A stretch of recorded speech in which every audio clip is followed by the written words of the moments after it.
प्रीतिय विद्यार्थिगळे नमस्कार। आर के Karnataka Hindi YouTube channel में आपका स्वागत है। सो मಕ್ಕಳೇ ಈ ದಿನ ನಾವು ಈ ಒಂದು ವಿಡಿಯೋದಲ್ಲಿ 9ನೇ ತರಗತಿಯ ತೃತೀಯ ಭಾಷೆ ಹಿಂದಿಗೆ ಸಂಬಂಧಿಸಿದಂತೆ ಲರ್ನಿಂಗ್ ಔಟ್ಕಮ್ 1 ಅಥವಾ ಕಲಿಕಾ ಸಾಮರ್ಥ್ಯ ಹಾಗೆಯೇ सीखने का प्रतिफल 1 ಈ ಒಂದು ಸಾಮರ್ಥ್ಯವನ್ನು ಕುರಿತು ಡೀಟೇಲ್ ಆಗಿ ಸಂಪೂರ್ಣವಾಗಿ ತಿಳ್ಕೊಳ್ಳಿಕ್ಕೆ ಪ್ರಯತ್ನ ಮಾಡೋಣ। ಸೋ ಬನ್ನಿ ಮಕ್ಕಳೇ, ಇಲ್ಲಿ ಏನಿದೆ ನೋಡೋಣ। फर्स्ट नोड़ी, सीखने के प्रतिफल 1 कहानी कविता आदि को ध्यानपूर्वक सुनकर ज्ञान प्राप्त करेंगे।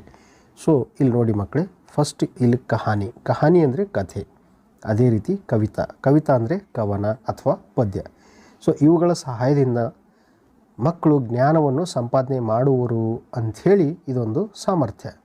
ಸೊ ಮುಖ್ಯವಾಗಿ ಈ ಸಾಮರ್ಥ್ಯವನ್ನು ಆಲಿಸುವಂತಹ ಸಾಮರ್ಥ್ಯದ ಮೇಲೆ, ಕೌಶಲ್ಯದ ಮೇಲೆ ಈ ಒಂದು ಲರ್ನಿಂಗ್ ಔಟ್ಕಮನ್ನು ಇಲ್ಲಿ ಕೊಡಲಾಗಿದೆ। ಸೊ ಲಿಸ್ನಿಂಗು ಅಥವಾ ಆಲಿಸುವುದು, ಸುನನಾ ಕೌಶಲ್ಯ ಅಂತೇಳಿ ಹೇಳ್ಬೋದು। ಈ ಒಂದು ಸಾಮರ್ಥ್ಯವನ್ನು ನಿಮ್ಮಲ್ಲಿ ಬೆಳೆಸಬೇಕು ಅನ್ನುವ ಕಾರಣಕ್ಕೆ ಸಾಮರ್ಥ್ಯದ ಪರಿಚಯ ಮಾಡಲಾಗಿದೆ। ಸೊ ಮಕ್ಕಳೇ ಬನ್ನಿ ನೋಡೋಣ ಏನಿದೆ। ಫಸ್ಟ್ ನೋಡಿ, ಗತಿವಿಧಿ 1 ಕಹಾನಿ ಸುನನಾ ಔರ್ ಬೋಲ್ನಾ। ಇಲ್ಲಿ ಸ್ಪಷ್ಟವಾಗಿ ಹೇಳಿದ್ದಾರೆ ನೋಡಿ, ಕಥೆಯನ್ನು ಆಲಿಸುವುದು ಹಾಗೆ ಆ ಕಥೆಗೆ ಸಂಬಂಧಿಸಿರ್ತಕ್ಕಂತಹ ಪ್ರಶ್ನೆಗಳಿಗೆ ಉತ್ತರ ಕೂಡ ಮಾಡೋದು। ಸೊ ಫಸ್ಟ್ ಏನಿದೆ ನೋಡಿ, ಇಲ್ಲಿ ಕಹಾನಿ ಬುದ್ಧಿಮಾನ್ ಕಿಸಾನ್। ಸೊ ಎರಡು ಶಬ್ದ ಇದಾವೆ ಇಲ್ಲಿ, ಬುದ್ಧಿಮಾನ್ ಇನ್ನೊಂದು ಕಿಸಾನ್। ಬುದ್ಧಿಮಾನ್ ಅಂತಂದರೆ ಬುದ್ಧಿವಂತ, ಕಿಸಾನ್ ಅಂತಂದರೆ ರೈತ ಅಂಥೇಳಿ। ಸೊ ಬನ್ನಿ ಮಕ್ಕಳೇ, ಕಥೆ ಏನಿದೆ ಅಂಥೇಳಿ ನೋಡೋಣ। एक दिन एक किसान मेले से अपने घर लौट रहा था। उसने मेले से एक भैंस खरीदी थी। जब वह घने जंगल से होकर गुजर रहा था, तब एक डाकू उसका रास्ता रोक लिया। उसके हाथ में एक मोटा सा डंडा था। वह बोला, तुम्हारे पास जो कुछ भी है वह सब मुझे दे दो। किसान डर गया। उसने अपने सारे पैसे डाकू को दे दिए। तब डाकू बोला, अब मुझे तुम्हारी भैंस भी चाहिए। यह सुनकर किसान ने भैंस की रस्सी भी डाकू के हाथ में दे दी।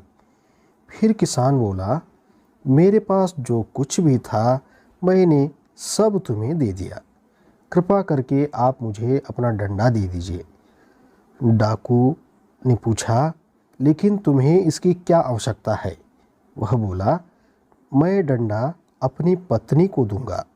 यह डंडा देखकर वह बड़ी खुश होगी कि मैं मेले से उसके लिए कुछ तो लाया हूँ। डाकू ने डंडा किसान को दे दिया। किसान ने बिना वक्त गंवाए डाकू को जोर जोर से मारना शुरू कर दिया। किसान का मार खाकर डाकू वहाँ से भाग खड़ा हुआ। ಸೊ ಮಕ್ಕಳೇ, ಇದು ಕಥೆ ಇದೆ। ಕಥೆಯನ್ನು ಸ್ವಲ್ಪ ಕನ್ನಡದಲ್ಲಿ ಕೂಡ ತಿಳ್ಕೊಳ್ಳಿಕ್ಕೆ ಪ್ರಯತ್ನ ಮಾಡೋಣ। ಸೊ ಈಗಾಗಲೇ ನಾನು ಹೇಳಿದ್ದೀನಿ, ಬುದ್ಧಿವಂತ ರೈತ ಅಂಥೇಳಿ ಈ ಒಂದು ಕಥೆಯ ಒಂದು ಶೀರ್ಷಿಕೆ, ಟೈಟಲ್।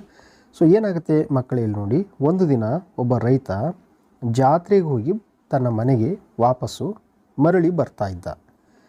ಹೀಗೆ ಬರಬೇಕಾದ್ರೆ ಅವನು ಜಾತ್ರೆಯಿಂದ ಒಂದು ಎಮ್ಮೆಯನ್ನು ಕೂಡ ಖರೀದಿ ಮಾಡಿದ್ದ, ಅದನ್ನು ತೆಗೆದುಕೊಂಡು ಬರ್ತಾ ಇದ್ದ। ಬರಬೇಕಾದ್ರೆ ಹಾದಿ ಉದ್ದಕ್ಕೂ ಬಹಳ ದಟ್ಟಾಗಿರುವಂತಹ ಅರಣ್ಯ ಇತ್ತು। ಹಾಗಾಗಿ ಆ ಕಾಡಿನಲ್ಲಿ, ದಟ್ಟಾದ ಕಾಡಿನಲ್ಲಿ ತನ್ನ ಎಮ್ಮೆಯನ್ನು ತೆಗೆದುಕೊಂಡು ಅವನು ಬರ್ತಾ ಇದ್ದ। ಸೊ ಮುಂದೇನಾಗುತ್ತೆ, ಆ ದಾರಿಯಲ್ಲಿ ಒಬ್ಬ ಕಳ್ಳ ಈ ರೈತನ ದಾರಿಯನ್ನು ತಡಿತಾನೆ। ಹಾಗೆ ಆ ಕಳ್ಳನ ಕೈಯಲ್ಲಿ ಒಂದು ದೊಡ್ಡದಾದ ಕೋಲಿರುತ್ತೆ। ಇಲ್ಲಿ ಒಂದು ವರ್ಡ್ ಇದೆ ನೋಡಿ, ದಂಡ ಅಂಥೇಳಿ। ದಂಡ ಅಂದರೆ ಬಡಿಗೆ ಅಥವಾ ಕೋಲು ಅಂಥೇಳಿ, ದೊಡ್ಡದಾಗಿ ಒಂದು ಕೋಲಿರುತ್ತೆ। ಅವನು ಹೇಳ್ತಾನೆ, ನಿನ್ನ ಹತ್ರ ಏನಿದೆಯೋ ಅದನ್ನೆಲ್ಲ ನನಗೆ ಕೊಟ್ಬಿಡು, ಕಳ್ಳ ರೈತನಿಗೆ ಹೇಳ್ತಾನೆ। ಆವಾಗ ರೈತ ಹೆದರಿ ತನ್ನ ಬಳಿ ಇರುವಂತಹ ಹಣವನ್ನು ಆ ಒಂದು ಕಳ್ಳನಿಗೆ ಕೊಡ್ತಾನೆ। ಇಲ್ಲಿ ಪೈಸೆ ಅಂತಂದರೆ ಹಣ ಅಂಥೇಳಿ। ಆಗ ಮತ್ತೆ ಕಳ್ಳ ಅಂತಾನೆ, ನಿನ್ನ ಹತ್ರ ಇರುವಂತಹ ಎಮ್ಮೆ ಕೂಡ ನನಗೆ ಕೊಡು ಅಂಥೇಳಿ ಕಳ್ಳ ಹೇಳ್ತಾನೆ। ಸೊ ಇದನ್ನು ಕೇಳಿರ್ತಕ್ಕಂತಹ ರೈತ ತನ್ನ ಬಳಿ ಇರುವಂತಹ ಎಮ್ಮೆಯ ಒಂದು ಹಗ್ಗವನ್ನು ಕಳ್ಳನಿಗೆ ಕೊಡ್ತಾನೆ। ಆಮೇಲೆ ರೈತ ಹೇಳ್ತಾನೆ, ನನ್ನ ಹತ್ರ ಏನಿತ್ತು ಅದನ್ನೆಲ್ಲವೂ ಕೂಡ ನಾನು ನಿನಗೆ ಕೊಟ್ಟಿದ್ದೇನೆ. ದಯವಿಟ್ಟು ನನಗೆ ನಿನ್ನ ಬಳಿ ಇರುವಂತಹ ಕೋಲನ್ನು ಕೊಡು, ಆ ಬಡಿಗೆಯನ್ನು ಕೊಡು.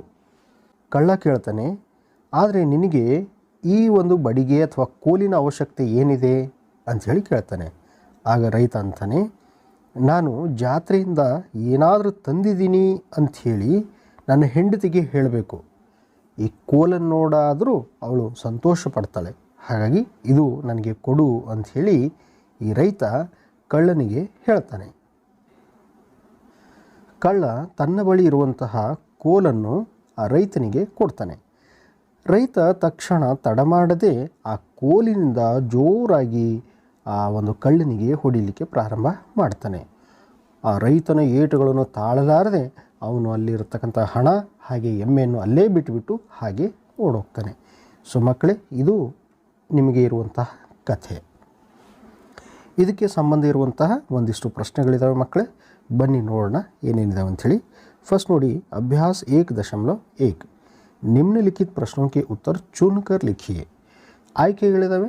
ಈ ಆಯ್ಕೆಗಳಿಂದ ಸರಿಯಾದ ಉತ್ತರ ಯಾವುದು ಅದನ್ನು ಆಯ್ಕೆ ಮಾಡಿಕೊಂಡು ನಾವು ಈ ಒಂದು ಆಕೃತಿಯಲ್ಲಿ ಬರಿಬೇಕಾಗುತ್ತೆ. ಸೊ ನೋಡಿ, ಫಸ್ಟ್ ಪ್ರಶ್ನೆ ಏನಿದೆ ಅಂಥೇಳಿ, ಕಿಸಾನ್ ಕೈಸಾ ಥಾ, ರೈತ ಹೇಗಿದ್ದ ಅಂಥೇಳಿ. ಇದಕ್ಕೆ 2 ಆಯ್ಕೆಗಳಿದ್ದಾವೆ. ಎ ಅನ್ನೋದು ಬುದ್ಧಿಮಾನ್, ಆಮೇಲೆ ಬಿ ಅನ್ನೋದು ಮೂರ್ಖ. ಸೊ ಹಾಗಾದರೆ ಮಕ್ಕಳೇ, ಇದಕ್ಕೆ ಇರುವಂತಹ ಸೂಕ್ತ ಉತ್ತರ ಬುದ್ಧಿಮಾನ್. ಇದನ್ನು ನಾವು ಇಲ್ಲಿ ಬರೀಬೇಕಾಗತ್ತೆ. ಸೊ ನಾವಿಲ್ಲಿ ಬರೆಯೋಣ.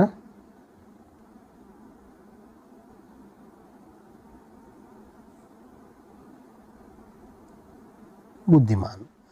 ಅದೇ ರೀತಿ ಮುಂದಿನ ಪ್ರಶ್ನೆ ಇದೆ ನೋಡಿ, ಕಿಸಾನ್ ಕೋ ರಾಸ್ತೆ ಮೇ ಕಿಸ್ನೆ ರೋಕಾ, ರೈತನಿಗೆ ದಾರಿಯಲ್ಲಿ ಯಾರು ತಡೆದಿದ್ರು ಅಂಥೇಳಿ. ಸೊ ಇಲ್ಲಿ ಆಯ್ಕೆಗಳಿದ್ದಾವೆ. ಒಂದು ಜಾನುವಾರು ಇದೆ, ಇನ್ನೊಂದು ಡಾಕು. ಸೊ ನೀವು ಗೆಸ್ ಮಾಡಿದ ಕರೆಕ್ಟು. ಇದಕ್ಕೆ ಇರುವಂಥ ಸರಿಯಾದ ಆಯ್ಕೆ ಡಾಕು. ಇದನ್ನು ಕೂಡ ನಾವು ಇಲ್ಲಿ ಬರೆಯೋಣ, ಡಾಕು. ಮಕ್ಕಳೇ, ಈ ಅಭ್ಯಾಸ ಅರ್ಥ ಆಗಿದೆ ಅಂತೇಳಿ ಭಾವಿಸ್ತೀನಿ. ಮುಂದೆ ನೋಡೋಣ. अभ्यास 1.2 किसने कहा, किससे कहा, सही उत्तर के सामने सही का निशान लगाइए. ಪ್ರಶ್ನೆ ಹೇಗಿದೆ ಅಂತಂದರೆ, ಯಾರು ಹೇಳಿದ್ರು, ಯಾರಿಗೆ ಹೇಳಿದ್ರು, ಮತ್ತು ಸರಿ ಉತ್ತರದ ಮುಂದೆ ರೈಟ್ ಮಾರ್ಕನ್ನು, ರೈಟ್ ಟಿಕ್ಕನ್ನು ಮಾಡಿ ಅಂಥೇಳಿ ಹೇಳ್ತಾ ಇರೋದು. ಸೊ ನೋಡಿ, ಫಸ್ಟ್ ಮೊದಲನೇ ಪ್ರಶ್ನೆ ಏನಿದೆ ಅಂಥೇಳಿ, ತುಮ್ಹಾರೆ ಪಾಸ್ ಜೋ ಕುಚ್ ಭಿ ಹೈ ವಹ ಮುಜೆ ದೇ ದೋ, ನಿನ್ನ ಬಳಿ ಏನೆಲ್ಲ ಇದೆಯೋ ಅದನ್ನೆಲ್ಲ ನನಗೆ ಕೊಟ್ಟುಬಿಡು. ಸೊ ಇದನ್ನು ಯಾರು ಹೇಳಿದ್ರು? ಇದಕ್ಕೆ ಆಯ್ಕೆಗಳನ್ನು ಕೊಟ್ಟಿದ್ದಾರೆ ನೋಡ್ರಿ. ಕಿಸಾನ್ನೇ ಡಾಕು ಸೆ ಕಹ, ಡಾಕುನೇ ಕಿಸಾನ್ ಸೆ ಕಹ. ಮಕ್ಕಳೇ, ನೀವು ಗೆಸ್ ಮಾಡಿದ ಕರೆಕ್ಟು. ಇದನ್ನು ಹೇಳಿದ್ದು ಆ ಕಳ್ಳ ರೈತನಿಗೆ ಹೇಳಿರ್ತಕ್ಕಂಥದ್ದು. ಹಾಗಾಗಿ ಬಿ ಆನ್ಸರ್ ಕರೆಕ್ಟ್ ಆಗಿರುತ್ತೆ. ಸೊ ಮುಂದಿನ ಪ್ರಶ್ನೆ ನೋಡೋಣ. ಮೈ ಯಹ ದಂಡ ಅಪ್ನಿ ಪತ್ನಿ ಕೋ ದುಂಗಾ, ಈ ಕೋಲು ಅಥವಾ ಈ ಬಡಿಗೆ ನಾನು ನನ್ನ ಹೆಂಡತಿಗೆ ಕೊಡ್ತೀನಿ. ಇದನ್ನು ಯಾರು ಹೇಳಿದರು? ಡಾಕುನೇ ಕಿಸಾನ್ ಸೆ ಕಹ ಅಥವಾ ಕಿಸಾನ್ನೇ ಡಾಕು ಸೆ ಕಹ.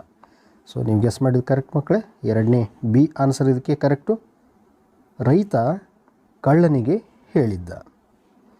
ಮುಂದೆ ನೋಡಿ, ಅಭ್ಯಾಸ 1.3 ಮೌಖಿಕ ಪ್ರಶ್ನ. ಸೊ ಈ ಒಂದು ಪ್ರಶ್ನೆಗಳು ನಿಮಗೆ ನಿಮ್ಮ ತರಗತಿಯಲ್ಲಿ ನಿಮ್ಮ ವಿಷಯ ಶಿಕ್ಷಕರು ಕೇಳ್ತಕ್ಕಂಥವು. ಸೊ ಅದಕ್ಕೆ ನೀವು ಮೌಖಿಕವಾಗಿ ಉತ್ತರವನ್ನು ಕೊಡಬೇಕಾಗತ್ತೆ. ಉದಾಹರಣೆಗೆ ನೋಡಿ ಮಕ್ಕಳೇ, ಮೊದಲನೇ ಪ್ರಶ್ನೆ ಇದೆ, ಕಿಸಾನ್ ಕಹಾ ಲೌಟ್ ರಹಾ ಥಾ. ಇದಕ್ಕೆ ಉತ್ತರ ಆಗ್ಬೋದು ಕಿಸಾನ್ ಅಪ್ನೆ ಘರ್ ಲೌಟ್ ರಹಾ ಥಾ. ಎರಡನೇ ಪ್ರಶ್ನೆ ಇದೆ ನೋಡಿ, ಡಾಕು ಕೆ ಹಾತ್ ಮೇ ಕ್ಯಾ ಥಾ. ಈ ಪ್ರಶ್ನೆಗೆ ಉತ್ತರ ಆಗುತ್ತೆ ಡಾಕು ಕೆ ಹಾತ್ ಮೇ ಡಂಡಾ ಥಾ. ಮೂರನೇ ಪ್ರಶ್ನೆ ಇದೆ ನೋಡಿ, ಕಿಸಾನ್ ನೆ ಡಾಕು ಸೆ ಕ್ಯಾ ಮಾಂಗಾ. ಕಿಸಾನ್ ನೆ ಡಾಕು ಸೆ ಡಂಡಾ ಮಾಂಗ. ಮುಂದಿನ ಪ್ರಶ್ನೆ ಇದೆ ನೋಡಿ ಮಕ್ಕಳೇ, ಕಿಸಾನ್ ಡಂಡೇ ಸೆ ಕಿಸೆ ಮಾರನೇ ಲಗ. ಕಿಸಾನ್ ಡಂಡೇ ಸೆ ಡಾಕು ಕೋ ಮಾರನೇ ಲಗ. ಸೊ ಮಕ್ಕಳೇ, ಈ ಪುಟ ನಿಮಗೆ ಅರ್ಥ ಆಗಿದೆ ಅಂತೇಳಿ ಭಾವಿಸ್ತೀನಿ. ಮುಂದಿನ ಪುಟಕ್ಕೆ ಹೋಗೋಣ. ಇಲ್ಲಿದೆ ನೋಡಿ, ಅಭ್ಯಾಸ 1.4 नीचे दिए गए चित्र में आपको क्या दिखाई दे रहा है बताइए. ಇದೊಂದು ಮೌಖಿಕ ಪ್ರಶ್ನೆ ಆಗಿರುತ್ತೆ. ಈ ಒಂದು ಚಿತ್ರದಲ್ಲಿ ನಿಮಗೆ ಏನು ಕಾಣಿಸ್ತಿದೆ ಅನ್ನೋದನ್ನು ನಿಮ್ಮ ವಿಷಯ ಶಿಕ್ಷಕರು ಕೇಳ್ತಕ್ಕಂಥದ್ದು. ಸೊ ಇದಕ್ಕೆ ನೀವು ಉತ್ತರ ಮಾಡ್ಬೋದು. ಕಿಸಾನ್ ಹೇ, ಡಾಕು ಹೇ, ಡಂಡಾ ಹೇ, ಭೈಂಸ್ ಹೇ, ಪೇಡ್ ಹೇ. ಸೊ ಈ ರೀತಿ ನೀವು ಈ ಚಿತ್ರದಲ್ಲಿ ಕಂಡುಬರುವಂತಹ ದೃಶ್ಯಗಳನ್ನು ಹೇಳಬಹುದು. ಮಕ್ಕಳೇ, ಮುಂದಿದೆ ನೋಡಿ ಶಿಕ್ಷಕ್ ಪ್ರತಿಪುಷ್ಟಿ. ಅಂದರೆ ನೀವು ಮಾಡಿರುವಂತಹ ಚಟುವಟಿಕೆ ಹೇಗಿದೆ, ಅದರಲ್ಲಿ ಏನಾದರೂ ಸುಧಾರಣೆಗಳು ಬೇಕಾ ಬೇಡವಾ, ಒಳ್ಳೆ ರೀತಿಯಿಂದ ಮಾಡಿದ್ದೇ ಆಗಿದ್ದಲ್ಲಿ ಯಾವುದು ಒಳ್ಳೆಯದಿದೆ, ಹೀಗೆ ಇದನ್ನೆಲ್ಲ ಡೀಟೇಲಾಗಿ ಬರೀತಕ್ಕಂಥದ್ದು. ಸೊ ಇದು ನಿಮ್ಮ ಶಿಕ್ಷಕರು ಬರೀತಕ್ಕಂಥ ಸ್ಥಳ. ಇದು ನಿಮಗೆ ಅರ್ಥ ಆಗಿದೆ ಅಂತೇಳಿ ಭಾವಿಸ್ತೀನಿ. ಮುಂದೆ ನೋಡಿ ಗತಿವಿಧಿ 2 ಪದ್ಯ ಸುನನಾ ಔರ್ ಗಾನ. ಪದ್ಯದ ಹೆಸರಿದೆ ಮೈ ಭೀ ನಾಮ್ ಕಮಾತಾ. ಸೊ ಇಲ್ಲಿ ಇವರು ಏನು ಹೇಳ್ತಾ ಇರೋದು ನೋಡಿ, ಒಂದು ಇದನ್ನು ಆಲಿಸ್ಕೋಬೇಕು, ಇನ್ನೊಂದು ಹಾಡಬೇಕು ಅಂಥೇಳಿ. ಸೊ ಬನ್ನಿ ಮಕ್ಕಳೇ, ಇದನ್ನು ಹಾಡಲಿಕ್ಕೆ ಪ್ರಯತ್ನ ಮಾಡೋಣ. ಮೈ ಭೀ ನಾಮ್ ಕಮಾತಾ, ಮೈ ಭೀ ನಾಮ್ ಕಮಾತಾ, रोज रोज सीमा की खबरें, रोज रोज सीमा की खबरें, सुन सुन कर मन नन्हा मेरा मुस मुस कर रह जाता, मैं भी नाम कमाता, मैं भी नाम कमाता, मैं भी नाम कमाता. अगर न होता छोटा बच्चा, अगर न होता छोटा बच्चा, तो लेकर बंदूक हाथ में मैं भी नाम कमाता, मैं भी नाम कमाता. झटपट होकर बड़ा फौज में, झटपट होकर बड़ा फौज में, एक यही बस मन में आता, मैं भर्ती हो जाता, मैं भी नाम कमाता, मैं भी नाम कमाता, मैं भी नाम कमाता. माँ कितनी खुश होती जब मैं, माँ कितनी खुश होती जब मैं, एक बड़ा सा पुरस्कार भी राष्ट्रपति से पाता, मैं भी नाम कमाता, मैं भी नाम कमाता, मैं भी नाम कमाता. ಸೊ ಮಕ್ಕಳೇ, ಇದು ಹೇಗೆ ಹಾಡಬೇಕು ಅನ್ನೋದಕ್ಕೆ ನಾನೊಂದು ಉದಾಹರಣೆ ನಿಮಗೆ ಇವಾಗ ವ್ಯಕ್ತಪಡಿಸಿದ್ದು. ಸೊ ನೀವು ಇನ್ನೂ ಅಭ್ಯಾಸ ಮಾಡಿ ಇನ್ನೂ ಉತ್ತಮವಾಗಿ ಈ ಪದ್ಯವನ್ನು ಹಾಡ್ಬೋದು. ಸೊ ಮುಂದೆ ನೋಡಿ ಮಕ್ಕಳೇ, ಏನಿದೆ ಅಭ್ಯಾಸ್ 1.5. ಆइए हम सब मिलकर मैं भी नाम कमाता इस गीत का गायन करें.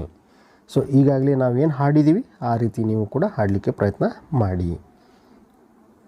ಮುಂದೆ ನೋಡಿ ಅಭ್ಯಾಸ್ 1.6 कविता के आधार पर निम्नलिखित प्रश्नों के उत्तर बताइए. ಮಕ್ಕಳು ಇದು ಕೂಡ ಮೌಖಿಕವಾಗಿದೆ. ಸೊ ಹಾಗಾಗಿ ಈ ಒಂದು 4 ಪ್ರಶ್ನೆಗಳಿಗೆ ನೀವು ಉತ್ತರವನ್ನು ಕೊಡಬೇಕಾಗತ್ತೆ. ಫಸ್ಟ್ ಏನಿದೆ ನೋಡಿ, ಬಾಲಕ್ ರೋಜ್ ಕೌನ್ ಸಿ ಖಬರೇं ಸುನ್ತಾ है. ಇದಕ್ಕೆ ಉತ್ತರ ಏನಾಗುತ್ತೆ, ಬಾಲಕ್ ರೋಜ್ ಸೀಮಾ ಕಿ ಖಬರೇं ಸುನ್ತಾ है. ಮುಂದಿನ ಪ್ರಶ್ನೆ ಇದೆ ನೋಡಿ, ಬಾಲಕ್ किससे पुरस्कार पाना चाहता है. बालक राष्ट्रपति से पुरस्कार पाना चाहता है. तुम बड़े होकर क्या बनना चाहते हो. मैं बड़ा होकर फौजी बनना चाहता हूँ. ಇನ್ನೊಂದು ಪ್ರಶ್ನೆ ಇದೆ ನೋಡಿ, बालक अपना नाम कैसे कमाना चाहता है. बालक अपना नाम फौजी बनकर कमाना चाहता है. ಈ ರೀತಿ ಈ 4 ಪ್ರಶ್ನೆಗಳಿಗೆ ನೀವು ಮೌಖಿಕವಾಗಿ ಉತ್ತರವನ್ನು ಕೊಡಬಹುದು. नेक्स्ट ಏನಿದೆ ನೋಡಿ ಮಕ್ಕಳೇ, अभ्यास 1.7 तालिका में दिए गए अन्य वचन शब्दों का स्पष्ट उच्चारण कीजिए. ಏನಿಲ್ಲ, ಇವುಗಳನ್ನು ಸ್ಪಷ್ಟವಾಗಿ ಕರೆಕ್ಟಾಗಿ ಓದಲಿಕ್ಕೆ ಪ್ರಯತ್ನ ಮಾಡಬೇಕು. ಫಸ್ಟ್ ಇದೆ ನೋಡಿ ಖಬರ್, ಖಬರೇं, कविता कविताएं, पुरस्कार पुरस्कार, किताब किताबें, बात बातें, बच्चा बच्चे, सेवा सेवाएं, ಕಕ್ಷಾ ಕಕ್ಷಾಯ್. ಈ ರೀತಿ ಓದಲಿಕ್ಕೆ ಪ್ರಯತ್ನ ಮಾಡಬಹುದು. ಈ ಪುಟ ನಿಮಗೆ ಅರ್ಥ ಆಗಿದೆ ಅಂತೇಳಿ ಭಾವಿಸ್ತೀನಿ ಮಕ್ಕಳೇ. ಮುಂದಿನ ಪುಟಕ್ಕೆ ಹೋಗೋಣ. ಮಕ್ಕಳೇ, ಇಲ್ಲಿ ಈಗಾಗಲೇ ನಾನು ಹೇಳಿದ್ದೀನಿ, ಶಿಕ್ಷಕ ಪ್ರತಿಪುಷ್ಟಿಯಲ್ಲಿ ನೀವು ಮಾಡಿರುವ ಕಾರ್ಯ ಹೇಗಿತ್ತು ಅದರ ಬಗ್ಗೆ ಬರೀತಕ್ಕಂಥ ಸ್ಥಳ. ಇಲ್ಲಿ ನಿಮ್ಮ ಅಧ್ಯಾಪಕರು ಬರೀತಕ್ಕಂಥದ್ದು. ಸೊ ಮುಂದೆ ನೋಡಿ ಗತಿವಿಧಿ 3 ಕಹಾನಿ ಪಡನಾ ಔರ್ ಸಮಜ್ನಾ. ಇಲ್ಲಿ ಏನು ಕೊಟ್ಟಿದ್ದಾನೆ ನೋಡಿ, अभ्यास 1.8 निम्नलिखित प्रश्नों के उत्तर बताइए. ಇದು ಕೂಡ ಮೌಖಿಕವಾಗಿ ನೀವು ಉತ್ತರ ಮಾಡುವಂತಹ ಪ್ರಶ್ನೆಗಳು. दोनों बिल्लियों के बीच झगड़े का कारण क्या था. ಈ 2 ಬೆಕ್ಕುಗಳ ನಡುವೆ ಜಗಳಕ್ಕೆ ಕಾರಣ ಏನಾಗಿತ್ತು ಅಂಥೇಳಿ. तो ಇದಕ್ಕೆ ಉತ್ತರ ಆಗುತ್ತೆ दोनों बिल्लियों के बीच झगड़े का कारण रोटी थी। ಮುಂದೆ ನೋಡಿ, बिल्लियों के झगड़े को किसने देखा? बिल्लियों के झगड़े को बंदर ने देखा। बंदर ने रोटी के टुकड़े करके किस पर रखा? बंदर ने रोटी के टुकड़े करके तराजू पर रखा। ಮುಂದೆ ನೋಡಿ, अभ्यास 1.9 बताइए इन चित्रों में आपको क्या क्या दिखाई दे रहा है? इन चित्रों को देखकर कहानी बताइए। ಮಕ್ಕಳೇ, ಇದು ಕಳೆದ ವರ್ಷದ 8ನೇ ತರಗತಿಯ ಬಂದರ್ ಬಾಂಟ್ ಕವಿತೆಯ ಒಂದು ಸಾರವನ್ನು ನಿಮಗೆ ಗೊತ್ತಾಗಲಿ, ಪುನರ್ಮನನ ಆಗಲಿ ಅನ್ನುವ ಕಾರಣಕ್ಕೆ ಈ ಒಂದು ಚಿತ್ರವನ್ನು ಕೊಡಲಾಗಿದ್ದು, ಇಲ್ಲಿ ನೀವು ನೋಡುವ ಹಾಗೆ ಇಲ್ಲಿ ಒಂದು ಬೆಕ್ಕಿದ್ರೆ ಇಲ್ಲಿ ಇನ್ನೊಂದು ಬೆಕ್ಕಿದೆ. ಸೊ 2 ಬೆಕ್ಕಿದ್ದಾವೆ. ಇವೆರಡು ಬೆಕ್ಕಿನ ಮಧ್ಯದಲ್ಲಿ ಒಂದು ರೊಟ್ಟಿ ಇದೆ. ಸೊ ಇದೇ ಮುಖ್ಯವಾಗಿ ಜಗಳದ ಕಾರಣ. ಈ 2 ಬೆಕ್ಕಿನ ಜಗಳವನ್ನು ಮೇಲಿಂದ ಕೋತಿ ನೋಡ್ತಾ ಇರುತ್ತೆ. ಸೊ ಅದು ಪರಿಹಾರ ಕೊಡ್ತೀನಿ ಅಂಥೇಳಿ ಹೇಳುತ್ತಾ ತಕ್ಕಡಿಯನ್ನು ತೆಗೆದುಕೊಂಡು ಬರುತ್ತೆ. ಆ ತಕ್ಕಡಿಯಲ್ಲಿ ನಾನು ನಿಮಗೆ ಸಮನಾಗಿ ಹಂಚ್ತೀನಿ ಅಂಥೇಳಿ ಹೇಳುತ್ತೆ. ಬೆಕ್ಕುಗಳು ಕೋತಿಗೆ ನಂಬುತ್ತವೆ, ಆ ರೊಟ್ಟಿಯನ್ನು ಕೋತಿಗೆ ಕೊಡ್ತವೆ. ಇನ್ನು ನಿಮಗೆ ಕಥೆ ಪೂರ್ತಿಯಾಗಿ ಗೊತ್ತು. ಕೋತಿ ಸಮನಾಗಿ ಹಂಚಿಕೆ ಮಾಡದೆ ಹೆಚ್ಚು ಕಡಿಮೆ ಮಾಡುತ್ತಾ ಕೊನೆಗೆ ಸಂಪೂರ್ಣವಾಗಿ ಇಡೀ ರೊಟ್ಟಿಯನ್ನು ತಿಂದುಬಿಡುತ್ತೆ. ಇದು ಇರುವಂತಹ ಕಥೆ. ಸೊ ಮಕ್ಕಳೇ, ಈ ಪುಟ ನಿಮಗೆ ಅರ್ಥ ಆಗಿದೆ ಅಂತೇಳಿ ಭಾವಿಸ್ತೀನಿ. ಮುಂದಿನ ಪುಟಕ್ಕೆ ಹೋಗೋಣ. ಇಲ್ಲಿ ಏನಿದೆ ನೋಡಿ, अभ्यास 1.10 बंदर बाट कहानी से आपको क्या सीख मिलती है? ಈ ಒಂದು ಕೋತಿಯ ಹಂಚಿಕೆ ಅನ್ನುವಂತಹ ಏನು ಕಥೆ ಇದೆ, ಇದರಿಂದ ನಿಮಗೆ ಏನು ಕಲಿಯಕ್ಕೆ ಸಿಗುತ್ತೆ ಅಂಥೇಳಿ. ಸೊ ಮಕ್ಕಳೇ, ಇಲ್ಲಿ ಮುಖ್ಯವಾಗಿ ನಮಗೆ ಕಲಿಯಕ್ಕೆ ಸಿಗೋದು ಇಬ್ಬರ ನಡುವಿನ ಜಗಳದಲ್ಲಿ ಮೂರನೇವನಿಗೆ ಲಾಭ ಆಗತ್ತೆ ಅಂಥೇಳಿ. दोनों के बीच की जो लड़ाई होती है उससे किसी को फ़ायदा नहीं है, लेकिन तीसरे को उसका फ़ायदा होता है. बस यही एक संदेश हमें उस कहानी से मिलता है. ಮುಂದೆ ನೋಡಿ ಮಕ್ಕಳೇ, ಶಿಕ್ಷಕ್ ಪ್ರತಿಪುಷ್ಟಿ. ಈಗಾಗಲೇ ನಾನು ಹೇಳಿದ್ದೀನಿ ಮಕ್ಕಳೇ, ಇಲ್ಲಿರೋದು ಶಿಕ್ಷಕ್ ಪ್ರತಿಪುಷ್ಟಿ. ನಿಮ್ಮ ವರ್ಕ್ ಹೇಗಿತ್ತು ಅದರ ಬಗ್ಗೆ ಬರೀತಕ್ಕಂಥ ಸ್ಥಳ. ಮುಂದೆ ನೋಡಿ, ಗತಿವಿಧಿ 4 ಸುನನಾ, ಸಮಜ್ನಾ ಔರ್ ಬೋಲ್ನಾ. ಸೊ ಇದು ಇರುವಂತಹ ಟಾಸ್ಕ್ ಏನಿದೆ ನೋಡಿ. अभ्यास 1.11 आइए हम सब मिलकर इन महान व्यक्तियों के बारे में चर्चा करें. ಇಲ್ಲಿ ಸೂಚನೆ ಕೂಡ ಕೊಟ್ಟಿದ್ದಾರೆ ನೋಡ್ರಿ. 8वीं कक्षा का पाठ महात्मा गांधी पर आधारित.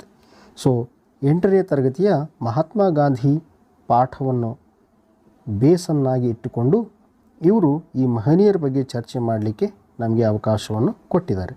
ಸೊ ಮಕ್ಕಳೇ, ಇಲ್ಲಿ ನೋಡಿ, ಫಸ್ಟ್ ಹೆಸರಿದೆ ಮಹಾತ್ಮ ಗಾಂಧಿ. ಸೊ ಇವ್ರ ಬಗ್ಗೆ ಎಷ್ಟು ಹೇಳಿದ್ರು ಕೂಡ ಕಡಿಮೆ ಮಕ್ಕಳೇ. ಇವರ ಸಾಧನೆಗೆ ಇಡೀ ದೇಶದ ಇತಿಹಾಸವೇ ಇವರ ಹೆಸರ ಮೇಲೆ ಇದೆ ಅಂಥೇಳಿ ನಾವು ಹೇಳ್ಬೋದು. ಉದಾಹರಣೆಗೆ 1919ರಿಂದ 1947 ತನಕ ಭಾರತ ದೇಶದ ಇತಿಹಾಸವನ್ನು ಗಾಂಧಿ ಯುಗ ಅಂಥೇಳಿ ನಾವು ಕರಿತೀವಿ. ಸೊ ದೇಶಕ್ಕಾಗಿ ಇವರು ಮಾಡಿರುವಂತಹ ಅಪಾರ ಒಂದು ಸೇವೆ ನಾವು ಎಂದಿಗೂ ಕೂಡ ಮರೀಲಿಕ್ಕೆ ಸಾಧ್ಯ ಇಲ್ಲ. ಮಕ್ಕಳೇ, ಇದೊಂದು ನಿಮಗೆ ಒಳ್ಳೆಯ ಅವಕಾಶ. ಇವ್ರ ಬಗ್ಗೆ ನೀವು ಚರ್ಚೆ ಮಾಡುತ್ತಾ ನಿಮ್ಮ ವಿಚಾರಗಳನ್ನು ತರಗತಿಯಲ್ಲಿ ವ್ಯಕ್ತಪಡಿಸ್ಬೋದು. ಮುಂದೆ ನೋಡಿ, ಇನ್ನೊಂದು ಹೆಸರಿದೆ ಸತ್ಯ ಹರಿಶ್ಚಂದ್ರ. ಸೊ ಈ ಹೆಸರು ಕೂಡ ನಮ್ಮ ಒಂದು ಸಂಸ್ಕೃತಿಯ ಭಾಗ. ಎಲ್ಲಿ ಸತ್ಯ ಇರುತ್ತೋ ಅಲ್ಲಿ ಅದರ ಜೊತೆಗೆ ಇನ್ನೊಂದು ಹೆಸರು ಇರೋದೇ ಹರಿಶ್ಚಂದ್ರ ಅಂಥೇಳಿ. ನೀವೆಲ್ಲ ಕೇಳಿರ್ಬೋದು, ಸತ್ಯ ಹರಿಶ್ಚಂದ್ರ ಅಂಥೇಳಿ. ಸತ್ಯಕ್ಕೆ ಹೆಸರಾಗಿರುವಂತಹ ಒಂದು ಉಪನಾಮ ಅಂಥೇಳಿ ಕೂಡ ಹೇಳ್ಬೋದು ನಾವು. ಸೊ ಈ ರಘುವಂಶದ ಅಥವಾ ಸೂರ್ಯವಂಶದ ಒಬ್ಬ ಪ್ರತಿಷ್ಠಿತ ರಾಜ, ಅವನು ಸತ್ಯಕ್ಕಾಗಿ ತನ್ನನ್ನು ಹಾಗೂ ತನ್ನ ಕುಟುಂಬವನ್ನು ಮಾರಾಟಕ್ಕೆ ಇಟ್ಬಿಡ್ತಾನೆ ಅನ್ನೋದು ಕೂಡ ಇವ್ರ ಬಗ್ಗೆ ನಾವು ಕಲಿತೀವಿ. ಸೊ ಮಕ್ಕಳೇ, ಈ ಮಹನೀಯರ ಬಗ್ಗೆ ನೀವು ಚರ್ಚೆ ಮಾಡಿ ತರಗತಿಯಲ್ಲಿ ಅವ್ರ ಬಗ್ಗೆ ಅಭಿಪ್ರಾಯಗಳನ್ನು ಹಂಚಿಕೊಳ್ಳಿ. ಸೊ ಮುಂದೆ ಏನಿದೆ ನೋಡಿ, ಮೂಲ್ಯಾಂಕನ್ ಗತಿವಿಧಿ. ಸೊ ಇಲ್ಲಿ ಏನಿದೆ, ಫಸ್ಟ್ ನೋಡಿ, ಗತಿವಿಧಿ 1 ಪ್ರಾರ್ಥನಾ ಗೀತ್ ಕಾ ಗಾಯನ್. आइए हम सब मिलकर प्रार्थना गीत का गायन करें. ಸೊ ಇಲ್ಲೊಂದು ಪ್ರಾರ್ಥನೆ ಗೀತೆ ಇದೆ, ಅದನ್ನು ನಾವು ಹಾಡಲಿಕ್ಕೆ ಪ್ರಯತ್ನ ಮಾಡೋಣ. इतनी शक्ति हमें देना दाता, मन का विश्वास कमजोर होना. इतनी शक्ति हमें देना दाता, मन का विश्वास कमजोर होना, हम चले नेक रास्ते पे हमसे भूल कर भी कोई भूल होना, इतनी शक्ति हमें देना दाता, मन का विश्वास कमजोर होना। दूर हो अज्ञान के अंधेरे, तू हमें ज्ञान की रोशनी दे, हर बुराई से बच के रहे हम, जितनी भी दे भली जिंदगी दे, बैर होना किसी का किसी से, भावना मन में बदले की होना, इतनी शक्ति हमें देना दाता, मन का विश्वास कमजोर होना। हम न सोचे हमें क्या मिला है, हम ये सोचे किया क्या है अर्पण, फूल खुशियों के बांटे सभी को, सबका जीवन भी बन जाए मधुवन, अपनी करुणा का जल तू बहा के, कर दे पावन हर एक मन का कोना, इतनी शक्ति हमें देना दाता, मन का विश्वास कमजोर होना, हम चले नेक रास्ते पे हमसे भूल कर भी कोई भूल होना, इतनी शक्ति हमें देना दाता, मन का विश्वास कमजोर होना। ಮಕ್ಕಳೇ, ಇಲ್ಲಿ ನಾನು ಈ ಪದ್ಯವನ್ನು ಅಥವಾ ಈ ಪ್ರಾರ್ಥನೆ ಗೀತೆಯನ್ನು ಹಾಡಲಿಕ್ಕೆ ಪ್ರಯತ್ನ ಮಾಡಿದ್ದು, ನೀವು ಕೂಡ ಇನ್ನೂ ಉತ್ತಮವಾಗಿ ಇದನ್ನು ಹಾಡಲಿಕ್ಕೆ ಪ್ರಯತ್ನ ಮಾಡಬಹುದು। ऑडियो के माध्यम से या स्वयं गाकर प्रार्थना गीत सुना है और छात्रों को स्वस्वर गाने के लिए कहें। ಇದು ಶಿಕ್ಷಕರಿಗೆ ನೀಡಿರುವಂತಹ ಒಂದು ಸೂಚನೆ ಅಂತ ಹೇಳ್ಬೋದು। ಒಂದು ಹಾಡಿನ ಸಹಾಯವನ್ನು ಪಡೆಯಬಹುದು ಅಥವಾ ಶಿಕ್ಷಕರು ಸ್ವತಃ ಇದನ್ನು ಹಾಡಿ ಮಕ್ಕಳಿಗೆ ಪ್ರಾರ್ಥನೆಯನ್ನು ಸಲ್ಲಿಸಲಿಕ್ಕೆ ಪ್ರಾರ್ಥನೆ ಗೀತೆಯ ಒಂದು ಅಭ್ಯಾಸವನ್ನು ಮಾಡಿಸಬಹುದು ಅಂಥೇಳಿ। ನೆಕ್ಸ್ಟ್ ನೋಡಿ ಮಕ್ಕಳು ಏನಿದೆ ಅಂಥೇಳಿ, ಪರಿಯೋಜನಾ कार्य प्रोजेक्ट वर्कಗಳು ನಾವು ಏನೇನು ಮಾಡಬಹುದು ಅಂಥೇಳಿ। देशभक्ति गीतों का संग्रह कीजिए अथवा अपने पसंद की किसी कहानी या कविता का गायन कीजिए। सो ಈ ರೀತಿ ನೀವು ಈ ಎರಡು ಪ್ರಾಜೆಕ್ಟ್ ವರ್ಕ್ಗಳನ್ನು ಮಾಡಬಹುದು। ಕೊನೆಯಲ್ಲಿದೆ ನೋಡಿ ಮಕ್ಕಳೇ, सीखने के प्रतिफल आत्मसात करने के संबंध में छात्र के मूल्यांकन स्तर। सो ಈ ಒಂದು ಕಲಿಕಾ ಸಾಮರ್ಥ್ಯವನ್ನು ತಾವುಗಳು ಯಾವ ಒಂದು ಸ್ತರದಲ್ಲಿ, ಯಾವ ಒಂದು ಮಟ್ಟದಲ್ಲಿ, ಯಾವ ಲೆವೆಲಲ್ಲಿ ಪೂರ್ಣಗೊಳಿಸಿದ್ರೋ ಅದನ್ನು ಇಲ್ಲಿ ಮೌಲ್ಯಮಾಪನ ಮಾಡಿ ಸೂಚಿಸುವಂತಹ ಸ್ಥಳ। ಸೊ ಒಂದು ವೇಳೆ ನೀವು 5ನೇ ಒಂದು ಲೆವೆಲಲ್ಲಿ, 5ನೇ ಹಂತದಲ್ಲಿ, 5ನೇ ಸ್ತರದಲ್ಲಿ ನೀವು ಇದನ್ನು ಪೂರ್ಣಗೊಳಿಸಿದ್ದೇ ಆಗಿದ್ದಲ್ಲಿ ಇಲ್ಲಿ ಇರುವಂತಹ ಈ ಎಮೋಜಿಗಳಲ್ಲಿ ಬಣ್ಣವನ್ನು ತುಂಬಲಾಗುತ್ತೆ। ಉದಾಹರಣೆಗೆ 5ಕ್ಕೆ 5 ಬಣ್ಣಗಳನ್ನು ಇಲ್ಲಿ ತುಂಬಲಾಗುತ್ತೆ। ಸೊ ಇವುಗಳಿಗೆ ನಾವು ಸ್ಮೈಲೀಸ್ ಅಂತ ಹೇಳಿ ಕೂಡ ಕರಿತೀವಿ ನೋಡಿ, ನಗುಮುಖದ ಎಮೋಜಿಗಳು। ಮಕ್ಕಳೇ, ಇಲ್ಲಿ ನಿಮ್ಮ ಪೋಷಕರ ಸಹಿ ಇರುತ್ತೆ, ಹಾಗೆ ಇಲ್ಲಿ ನಿಮ್ಮ ವಿಷಯ ಶಿಕ್ಷಕರ ಸಹಿ ಇರುತ್ತೆ ಅಂತ ಹೇಳಿ ಹೇಳುತ್ತಾ, ಸೊ 9ನೇ ತರಗತಿಯ ಲರ್ನಿಂಗ್ ಔಟ್ಕಮ್ 1 ಮೇಲೆ ಬಹಳ ಸಂಪೂರ್ಣವಾಗಿ ಚರ್ಚೆ ಮಾಡಿದ್ದೀವಿ। ತಾವು ಸುದೀರ್ಘವಾಗಿ ಈ ಒಂದು ವಿಡಿಯೋವನ್ನು ವೀಕ್ಷಿಸಿದ್ದು ಮಕ್ಕಳೇ, ನಿಮ್ಮ ಏನಾದರೂ ಅನಿಸಿಕೆಗಳಿದ್ದರೆ ದಯವಿಟ್ಟು ಕಮೆಂಟ್ ಬಾಕ್ಸಲ್ಲಿ ಬರೀರಿ ಅಂತ ಹೇಳಿ ಹೇಳುತ್ತಾ, ಇಲ್ಲಿವರೆಗೆ ವಿಡಿಯೋ ವೀಕ್ಷಣೆ ಮಾಡಿರುವಂತಹ ನಿಮ್ಮೆಲ್ಲರಿಗೆ ನಮಸ್ಕಾರವನ್ನು ಹೇಳುತ್ತಾ ಈ ಕಾರ್ಯಕ್ರಮವನ್ನು ಮುಕ್ತಾಯ ಮಾಡ್ತೀನಿ। ಧನ್ಯವಾದ।